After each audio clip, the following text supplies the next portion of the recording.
தினமும் தூங்குவதற்கு முன்பு இதை செய்யவே கூடாது. ஸ்ட்ரிக்டாக எச்சரித்த ஆராய்ச்சியாளர்கள். தற்போதைய ஆன்லைன் யுகத்தில் எல்லோருடைய கைகளிலும் ஸ்மார்ட் போன் இருக்கின்றது. இதனை பகலில் மாய்ச்சி பயன்படுத்துவது போதாது என்று இரவு தூக்கம் வரும் வரை பயன்படுத்துவோர் ஏராளம் என்றே சொல்லலாம்.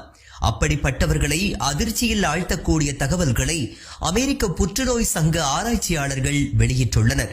அதாவது இரவில் செல்போன் பயன்படுத்துவோருக்கு தூக்க பிரச்சனை ஏற்படுவதற்கான வாய்ப்பு 33% அதிகம் இருக்கின்றதாம். அது மட்டுமன்றி செல்போன், லேப்டாப், டேப்லெட்டில் இருந்து வெளியாகும் ப்ளூ லைட் மெலட்டோனின் வெளியீட்டை தாமதப்படுத்தி தூக்கத்தை தொந்தரவு செய்வதாகவும், இதனை தொடர்ந்து செய்தால் உடல் பருமன், நீரிழிவு நோய், உயர் ரத்த அழுத்தம், மனச்சோர்வுக்கு வழிவகுக்கும் என்றும் ஆராய்ச்சியாளர்கள் எச்சரித்துள்ளனர்.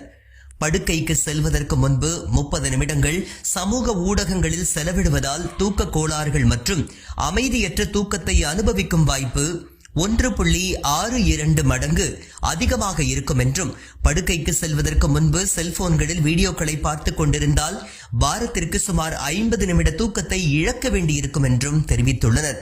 எல்லாவற்றையும் விட ஷாக்கிங்காக இவ்வாறு இரவில் தொடர்ந்து செல்போன் பயன்படுத்துவோரின் மூளை பாதிக்கப்படும் என்றும் ஆராய்ச்சியாளர்கள் அடித்து கூறியுள்ளனர்.